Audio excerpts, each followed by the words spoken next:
রাধে রাধে, জয় গোবিন্দ। 2022 সালের 5 নভেম্বর হইতে আমাদের ভাগবত সঙ্গের শুভ সূচনা হয়।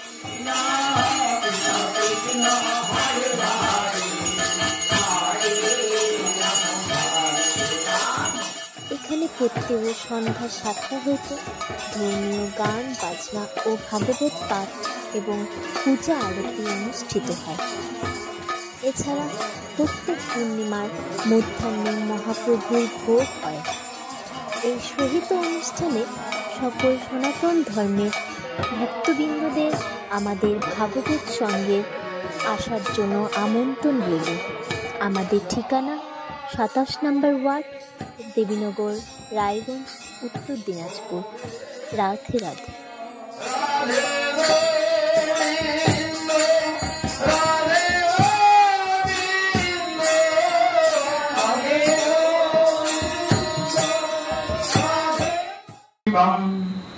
সাদ্বৈতম সবধূতম পরিজন সহিতম শ্রীকৃষ্ণ চৈতন্য দেবম শ্রীরাধা কৃষ্ণ পাদম সহগণ ললিতা শ্রী বিশাখান্তাং চ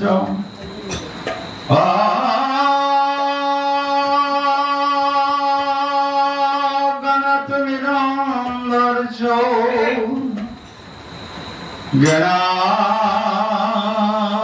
জ্ঞান শলাকয়া চক্ষুরুতাম মেলিতম জনাম তস্मै শ্রী গুরুবে নমো নমো। হে কৃষ্ণ করুণা সিন্ধু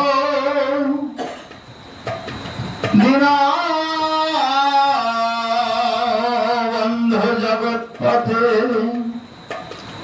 গোপেশ গোপিকাকান্ত রাধাকান্ত নমস্তুতে। কৃষ্ণায় বাসুদেবায় হরে পরমাত্মনে প্রণত ক্লেশনাশায় গোবিন্দায় নমো নমো। নবীনাং হৈম গৌরাঙ্গে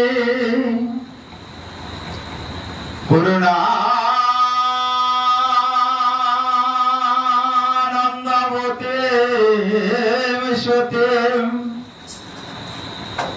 বিশ্বভানু সুতং দেবে তং নমামি হরি প্রিয়ং।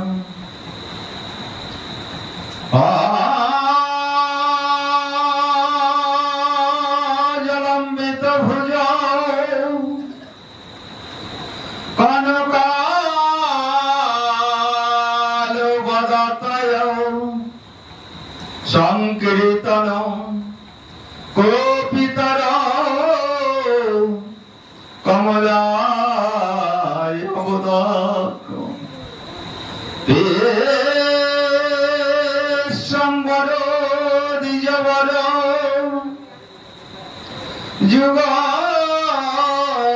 ধর্ম পাল বন্দে জগৎ প্রিয়কর করুণায় অবতার শ্রী কাল সত্যায় জগন্নাথ সুতায় চ সভিতায় সপুত্রায় সকলত্রায় নমো নমো। বৃন্দায় তোর সিদ্ধ ভয় পিয়া বয়স কৃষ্ণ ভক্তি পদে দেবী সত্যবাতে নমো নমো।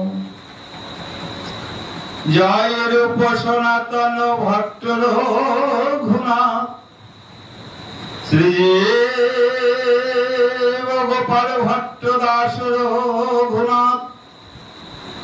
এই ছয় গোসাইর করি চরণ বন্ধন, যাহা হইতে বিঘ্ন নাশ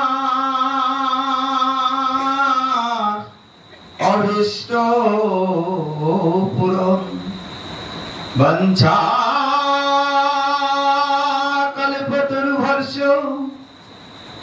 কৃপা সিন্ধু ভয়বচ পতিতানাং পাবনেভ্যো বৈষ্ণবেভ্যৈ নমো নমো। হরে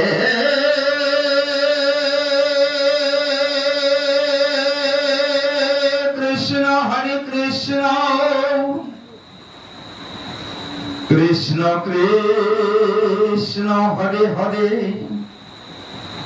হরে রাম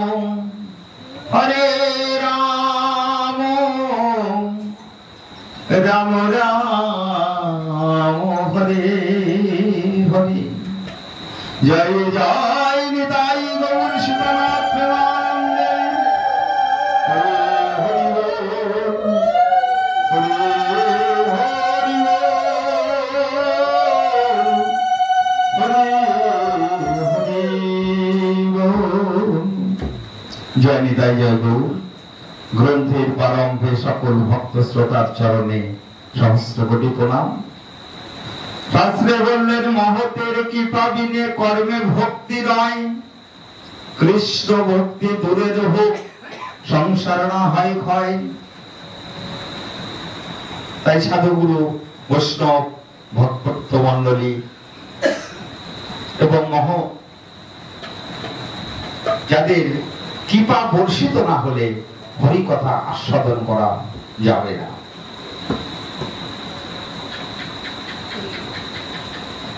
তাই মহতের কৃপা সবার আগে দরকার। তাই সাধুগুরু বৈষ্ণব ভক্ত মন্ডলী ভক্তমতী মায়েরা যেমন ভাবে কৃপা বর্ষণ করবে সেইভাবেই হরি কথা আস্বাদন হবে।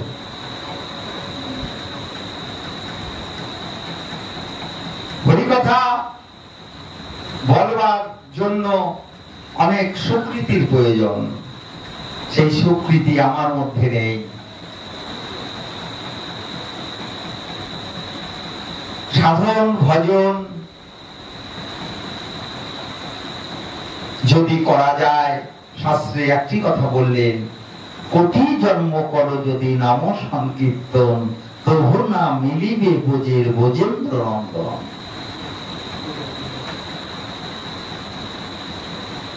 আবার কৃষ্ণ ভক্তির জন্মমূল হয় সাধু সঙ্গ।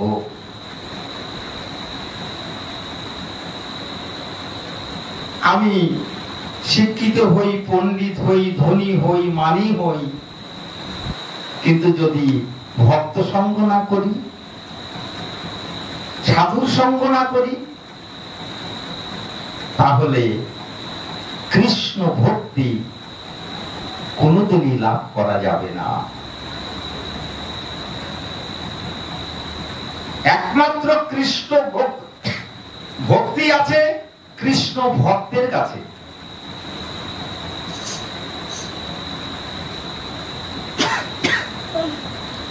কৃষ্ণ ভক্তি আছে কৃষ্ণ ভক্তের কাছে। ভগবানও দান করেন না ভক্তি। ভগবান কি করেন? প্রেম ভক্তি নিজে লুকিয়ে রাখে, দিতে চায় না। কাকে দেয়? বলছে এটা বড় মূল্যবান ধন। এই প্রেম ভক্তি বড় মূল্যবান ধন, যাকে তাকে দেওয়া যাবে না। কাকে দেওয়া যাবে? বলছে যিনি ভক্ত, এবং শুধু ভক্ত নয়, যিনি পরম ভক্ত। একটি ভালো আর একটি অতীব ভালো। আনন্দ হয়েছে আর একটি মহানন্দ, তাই তো? একটি আনন্দ আর একটি মহানন্দ। হচ্ছে আনন্দের উপরে আনন্দ, ঊর্ধ্বে। সেই প্রেম ভক্তি ভগবান কি করেছে? নিজের বক্ষ মাঝে লুকিয়ে রেখেছে। কেউ চাইলেও ভগবান সেই প্রেম ভক্তি দেয় না। কিন্তু সহজেই প্রেম ভক্তি কোথায় পাওয়া যায়? কৃষ্ণ ভক্তি কোথায় পাওয়া যায় সহজে? বলছে সহজে পাওয়া যায় এরকম মহৎ সঙ্গ, সাধু সঙ্গে।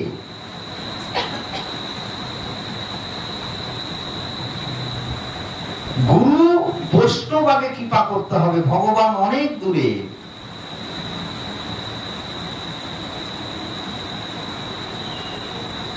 গুরুর দাসত্ব করতে হবে, বৈষ্ণবের দাসত্ব করতে হবে, তারপরে ভগবান কৃপা পাওয়া যাবে, তার আগে পাওয়া যাবে না। তাই বারবার করে বলছে শাস্ত্রে, সাধুর সঙ্গ করো। সাধুর সঙ্গ করলে তুমি কৃষ্ণ ভক্তি লাভ করতে পারবে, আর কৃষ্ণ ভক্তি লাভ করতে পারলেই তুমি অনায়াসে ভগবান দর্শন হবে। তাই গৌর হরি বল।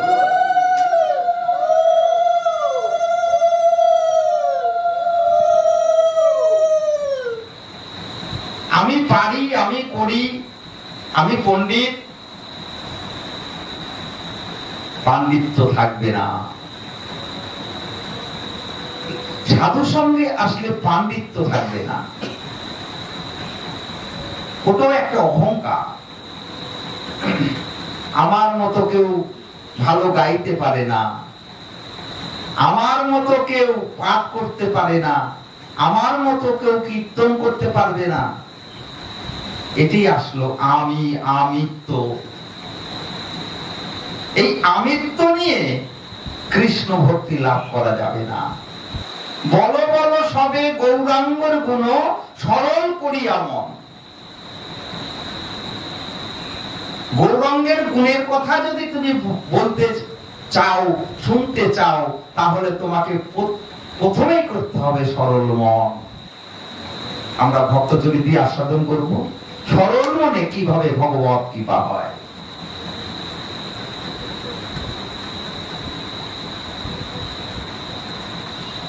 ভক্তমাল চরিত্রে গ্রন্থে এই ভক্ত চরিত্রের কথা বহু ভাবে প্রকাশ করেছে।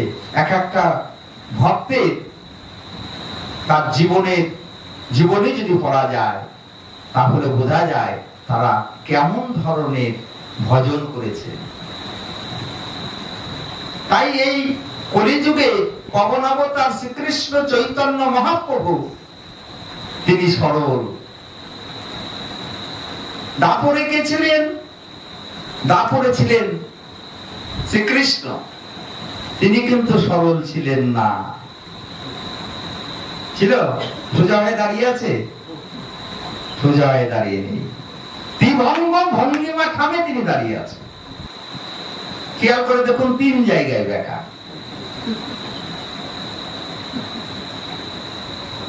এই জন্যই নাম দিয়েছে ত্রিভঙ্গ ভঙ্গিমা ঠাম।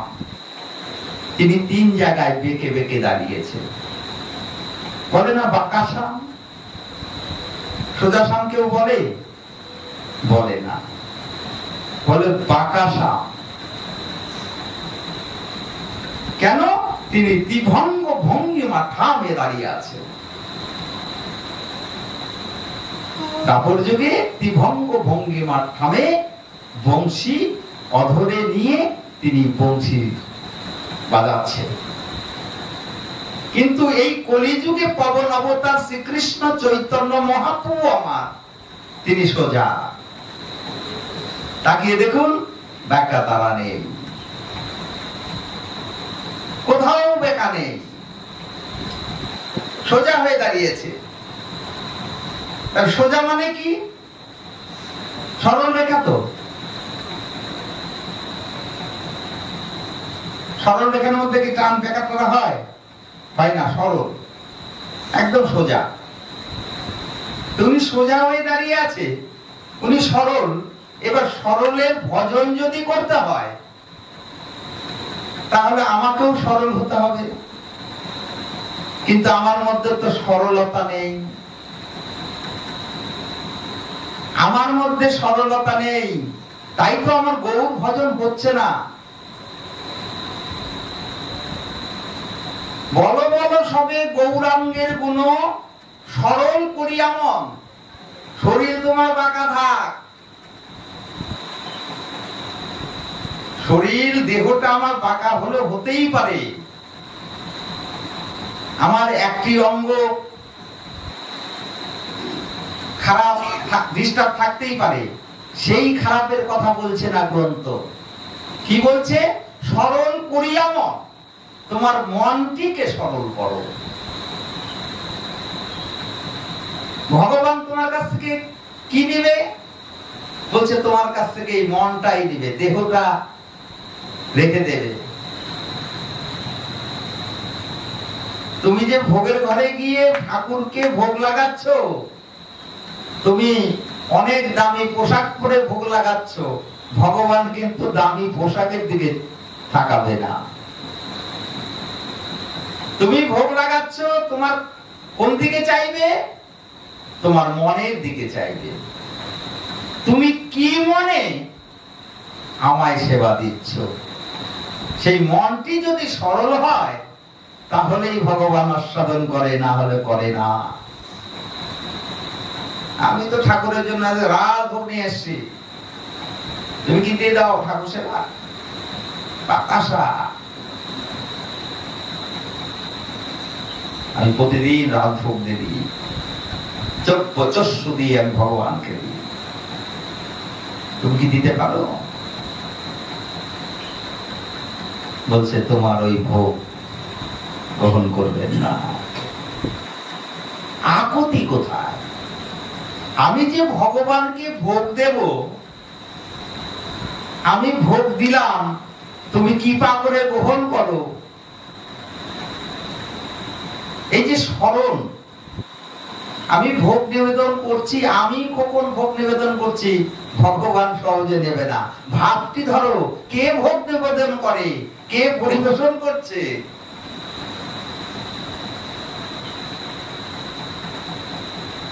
মনকে ঊর্ধ্বগতি করতে হবে। তোমাকে ভজন চিন্তা করতে হবে। আমার তো ভজন চিন্তাই নাই, ঠাকুরকে ভোগ লাগিয়ে দিয়েছি, হয়ে গেল। ডাল, সবজি, অন্ন, পনির, পুষ্পান্ন, অনেক কিছু দিয়েছে। ভগবান দ্রব্যের কাঙাল নয়, ভগবান ভক্তির কাঙাল, প্রেমের কাঙাল। প্রমাণ কোথায় দিলেন? বলে বহু বহু জায়গায় প্রমাণ দিলেন।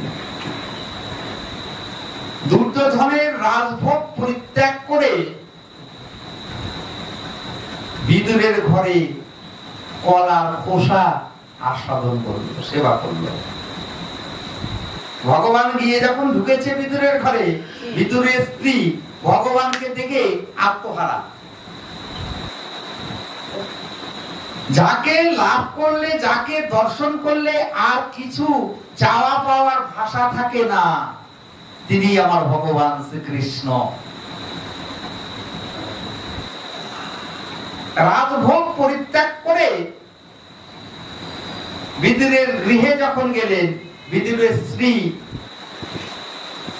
তাকিয়ে দেখছেন ভগবান শ্রীকৃষ্ণ তার দুয়ারে দাঁড়িয়ে আছে। দর্শন করে মনে মনে চিন্তা করছে যে অনেক অনেক ভাগ্যের ফলে তাকে দর্শন পেয়েছি। এখন চিন্তা করছে ঘরে তো একমুষ্ট অন্নও নেই, কৃষ্ণকে সেবা দেব কি?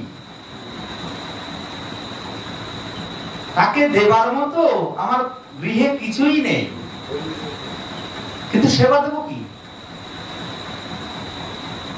কৃষ্ণপদ দর্শন করছে আর নয়ন জলে ভেসে যাচ্ছে। ভগবান আমার ঘরে দাঁড়িয়ে আছে, অথচ আমি ভগবানকে সেবা দিতে পারবো না। সেই দেবার মতো কোনো শক্তি আমার নেই, কোনো বস্তু আমার নেই। কৃষ্ণকে বসতে দিলেন, বসে আছে আসনে। ঘরের মধ্যে প্রবেশ করে দেখছেন দুটো কলা আছে। রেখেছিল কাঁচা কলা গাছ থেকে পেরে, কিন্তু সময় অনুযায়ী পেকেও গেছে। সবাই তো ভগবানের সেবা করতে চায়। যেদিন রাস রজনীতে ভগবান শ্রীকৃষ্ণ রাস করলেন, সেদিন বৃক্ষের পুষ্পগুলো ফোটার সময় হয়নি, প্রস্ফুটিত হওয়ার সময় হয়নি, কিন্তু কৃষ্ণ সেবায় লাগবে বলে সেই রাস রজনীতে নিজে নিজেই বিকাশিত হয়ে গেলেন।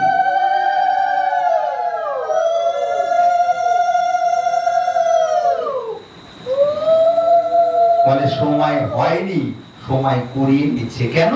কৃষ্ণ সেবায় লাগবে বলে।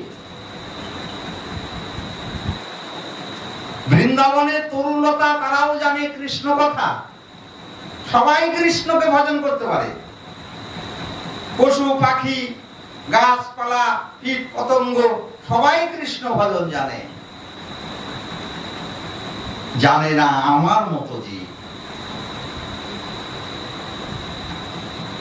ঘরে গিয়ে দেখছেন দুখানা কলা পেকেছে, তাহলে মধ্যাহ্নকালীনে আমার গোবিন্দের অধরে আমি কলাই উঠিয়ে দিই, তিনি সেবা করুন। কৃষ্ণকে বসিয়ে মনে উল্লাসে আনন্দে ওই কলা ছুলে শ্বাসটা ফেলে দিয়ে চোঁচা দিয়েছে। ভগবান গ্রহণ করো, শ্বাস ফেলে দিয়েছে, তুমি গ্রহণ করো। ভগবান সেই চোচাই আস্বাদন করছে। কেন? বলছে এই খোসাটার মধ্যে ভালোবাসা জড়িয়ে আছে, প্রেম জড়িয়ে আছে, ভক্তি জড়িয়ে আছে। ভগবান প্রেমের কাঙাল। তাও বলছে না যে তুমি শ্বাসটা ফেলে দিয়ে আমার অধরে কলার খোসা দিচ্ছ কেন? বলছে না। কেন? বলছে ভক্তের, পরম ভক্তের দ্রব্যতেও অমৃত থাকে, তাই কলার খোসা আস্বাদন করছে। ভগবান মনে মনে ভাবছে আমি যেন অমৃত আস্বাদন করছি। বিদুর কি করেছে? গঙ্গা স্নান করতে গিয়েছে, সংবাদ পেয়েছে, খবর পেয়েছে যে বিদুরের গৃহে ভগবান শ্রীকৃষ্ণ বিরাজমান। স্নান করতে করতে গঙ্গার থেকে উঠে বসন যে পড়তে হবে সে কথাও স্মরণে নেই, সে কথাও স্মরণে নেই। উনি বস্ত্রহীন অবস্থায় গৃহের দিকে ছুটছে কৃষ্ণ ভাবনা করতে করতে। কৃষ্ণ ভাবনা করতে করতে চলছে। গৃহে যখন প্রবেশ করেছে তখন দর্শন পেলেন কি? ভগবান শ্রীকৃষ্ণ অধরে তুলে দিচ্ছে বিদুরের স্ত্রী কলার খোসা। উনি আস্বাদন করছে। বিদুর বলছে তুমি কি করছো?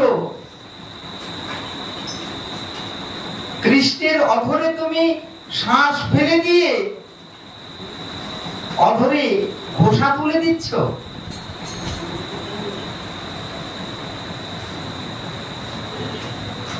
তাকিয়ে দেখছে খোসা আবার ভগবান আস্বাদন করছে।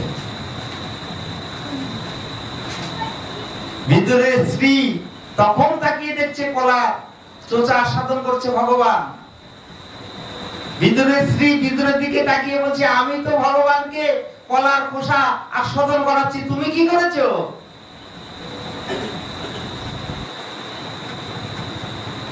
তোমার অঙ্গে কোনো বসন নেই, তুমি লজ্জা স্থান পর্যন্ত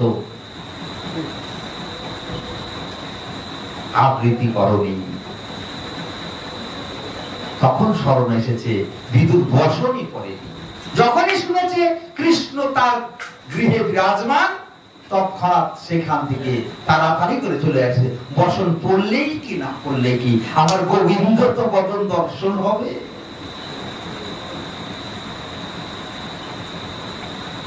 বিদুর বলছে যে তোমার অধরে কলার খোসা দিচ্ছে, তুমি বারণ করতে পারছো না, তুমি মহানন্দে ওই কলার খোসাই আস্বাদন করছো।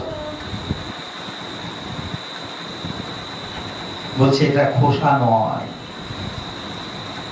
এই খোসার মধ্যে আছে অমৃত। কেন? ভক্তের ভক্তি মোর মিশানো ওই কলার খোসা। গোবিন্দকে দর্শন করে বিদুর আর বিদুরের স্ত্রী আঙিনার মধ্যে গড়াগড়ি যাচ্ছে, কতই জনমের ভাগ্য ফলে তোমার চরণ লাভ করেছে। অল্প স্বল্প ভাগ্যে হয় না, কোটি জনমের থাকিলে ভাগ্য বিষয় ছেড়ে হয় বৈরাগ্য। আমার ললাটে থাকা চাই কৃষ্ণ ভজন, আমি করতে চাইলেও আবার হবে না। চৈতন্য চরিতামৃতে বললেন, কোন ভাগ্যে কোন জীবের শ্রদ্ধা যদি হয়, সেই জীব সাধু সঙ্গ করায়। সাধু সঙ্গ করতে গেলেও অনেক অনেক জন্মের স্বীকৃতির প্রয়োজন। যদি স্বীকৃতি না থাকে সাধু সঙ্গ হবে না। অনেকেই মনে মনে চিন্তা করবেন, ভাগবত সঙ্গে প্রতিদিনই ভাগবত পাঠ হয়, একদিন যেতে হয়, 2-2.5 বছর তো হয়ে গেল। যারা ভক্ত প্রাণ তারা দৈনন্দিনই আসছে। দেখুন আমাদের এই দেবীনগর এলাকার মধ্যে কেউ কেউ ভাগবত সঙ্গ এখন পর্যন্ত ছেড়েই না। আবার প্রতিদিনই ভাবে যে একটু ভাগবত সঙ্গে গিয়ে হরি কথা শ্রবণ করব। উনি ভাবলে কি হবে গো মা, ললাটে নেই। গ্রন্থে বললেন, কোন ভাগ্যে কোন জীবের শ্রদ্ধা যদি হয়, সেই জীব সাধু সঙ্গ করায়। সাধু সঙ্গ করতেই হবে। সাধু সঙ্গ করলে কি হবে? সাধু সঙ্গ করিতে করতে হবে শ্রবণ কীর্তন। এই বাড়িতে থাকলে ভক্ত মুখে হরি কথা নাম সংকীর্তনকে শুনতে পাবো। তাহলে কোন ভাগ্যে কোন জীবের শ্রদ্ধা যদি হয়, সেই জীব সাধু সঙ্গ করায়। সাধু সঙ্গ হইতে হয় শ্রবণ কীর্তন, শ্রবণ কীর্তন হইতে হতে হয় সর্বনত্ব নির্ভর্ত। এই যে ধাপগুলি, এগুলো সিঁড়ি, ভজনের সিঁড়ি। আমি লাফ দিয়ে একবারে 4 তলায় উঠতে চাইলে কিন্তু হবে না। 4 তলা একটা বিল্ডিং করতে গেলে কিন্তু নিচে মজবুত করতে হবে, না হলে ওই ভূমিকম্প হওয়ার আগে কিন্তু হরিবোল হয়ে যাবে। ইঞ্জিনিয়াররা কত পদ্ধতিতে নিচে কংক্রিট করে তারপরে 10 তলা 20 তলা 50 তলা পর্যন্ত বিল্ডিং উঠছে, কিন্তু গোড়া যদি মজবুত না হয়। তাই কৃষ্ণ ভক্ত যদি তুমি, কৃষ্ণ ভক্তি যদি তুমি লাভ করতে চাও, তাহলে তোমাকে ভক্তের সঙ্গ করতে হবে। ভক্ত সঙ্গ করে ভক্তের কৃপা নিয়ে, বৈষ্ণবের কৃপা নিয়ে তারপরে তোমাকে ভজনের অতিক্রম করতে হবে। ক্রমভক্তি চন্দ্রিকায় ঠাকুর মহাশয় বললেন যে বৈষ্ণবের চরণ রেণু আগে আস্বাদন করো, সর্বঙ্গে লেপন করো। বৈষ্ণবের চরণ রেণু ভূষণ কো রিয়াতন, বৈষ্ণব চরণ